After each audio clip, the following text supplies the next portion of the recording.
कभी कभी लगता है ना कि कुछ लोग आर्थिक रूप से कितने सुरक्षित रहते हैं, मानो उनके पास कोई सीक्रेट फॉर्मूला हो। खैर, आज हम उसी सीक्रेट को समझने की कोशिश करेंगे।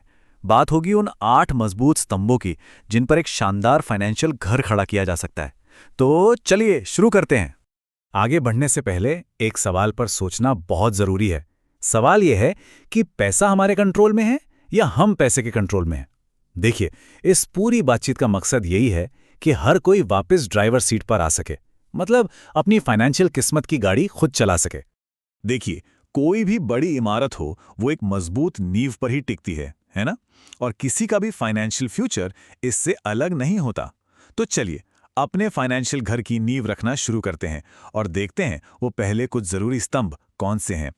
तो सबसे पहला स्तंभ है जागरूकता। मतलब ये साफ साफ पता होना कि पैसा आ कहां से रहा है और जा कहां रहा है। इसी को कैश फ्लो समझना कहते हैं। और सच कहूं तो फाइनेंशियल कंट्रोल की चाबी असल में यही है। अच्छा, जब एक बार पैसे का फ्लो समझ आ जाए तो दूसरा स्तंभ है उसे एक मंजिल देना।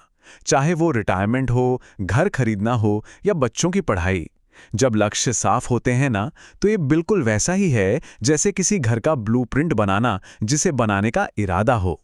इससे हर कोशिश को एक दिशा मिल जाती है। तो ब्लूप्रिंट तो तैयार हो गया, अब बारी है कंस्ट्रक्शन की। और तीसरा स्तंभ है एक बजट बनाना। देखिए, ये सिर्फ एक हिसाब किताब की लिस्ट नहीं है, ये एक बहुत पावरफुल टूल है जो फाइनेंशियल सपनों को हकीकत में बदलने की ताकत रखता है। और बजट बनाने का एक बहुत ही सिंपल लेकिन कमाल का असरदार तरीका है 50-30-20 रूल। मतलब कुल आमदनी का 50% जाए जरूरतों पर, 30% जाए चाहतों पर और सबसे जरूरी 20% जाए बचत और निवेश में।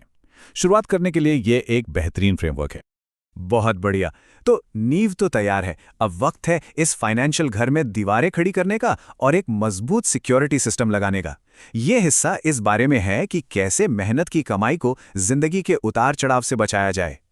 और यहीं पर आता है हमारा चौथा स्तंभ, एक इमरजेंसी फंड।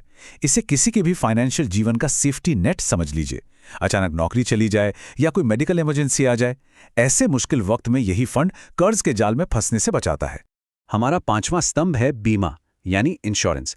इसे अपने फाइनेंशियल घर की शील्ड मतलब ढाल समझिए। हेल्थ, लाइफ या प्रॉपर्टी इंश्योरेंस ये सब मिलकर पक्का करते हैं कि कोई एक बड़ी अनहोनी सालों की मेहनत पर पानी ना फेर दे और परिवार का भविष्य भी सुरक्षित रहे। छठा स्तंभ है कर्ज का समझदारी से मैनेजमेंट।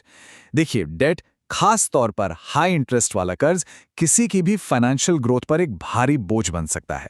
इसे प्रायोरिटी पर चुकाना और फालतू के कर्ज से बचना ही फाइनेंशियल आजादी की तरफ ले जाता है। तो अब नींव मजबूत हो गई, दीवारें भी खड़ी हो गईं और सिक्योरिटी सिस्टम भी लग गया। अब बारी है छत डालने की। ये आखिरी हिस्सा इस बारे में है कि कैसे मेहनत की कमाई को लंबी अवधि की संपत्ति में बदला जाए। हमारा सातवां स्तंभ है रेगुलर सेविंग और इन्वेस्टमेंट। असल में जादू यही है जो समय के साथ पैसे को बढ़ाता है। ये कोई वन टाइम काम नहीं है, बल्कि एक लगातार चलने वाली आदत है। और इसी से कंपाउंडिंग की जो जबरदस्त पावर है ना, उसका फायदा मिलता है। और देखिए, इन्वेस्टमेंट शुरू करने के कई रास्ते हैं। फिक्स्ड डिपॉजिट मतलब एफडीज, पीपीएफ या फिर एसआईपीज, ये सब वेल्थ बिल्डिंग की यात्रा शुरू करने के आसान तरीके हैं। सबसे जरूरी बात पता है क्या है? बस ये कि शुरुआत की जाए, चाहे वो कितनी ही छोटी क्यों ना हो। और आखिर में आता है हमारा आठवां और फाइनल स्तंभ, इंपल्सिव खर्च से बचना। ये सब कुछ डिसिप्लिन के बारे में है। अपनी जरूरतों और चाहतों में फर्क करने की समझ और अपने फाइनेंशियल प्लान पर टिके रहना। यही वो चीज है जो ये पक्का करती है कि कोई खुद ही अपने बनाए मजबूत ढांचे को कमजोर ना कर दे। तो ये रही एक मजबूत फाइनेंशियल इमारत की पूरी कहानी। शुरुआत होती है नजर रखने से, फिर लक्ष्यों के साथ प्लानिंग होती है, इसके बाद बीमा और इमरजेंसी फंड से उसे सुरक्षित किया जाता है और फिर निवेश के जरिए उसे बढ़ाया जाता है। यानी कि ट्रैक करें, प्लान करें, प्रोटेक्ट करें और ग्रो करें। तो जाते जाते बस एक सवाल छोड़कर जा रहा हूं, कोई अपनी फाइनेंशियल कहानी का अगला चैप्टर आज कैसे लिखेगा?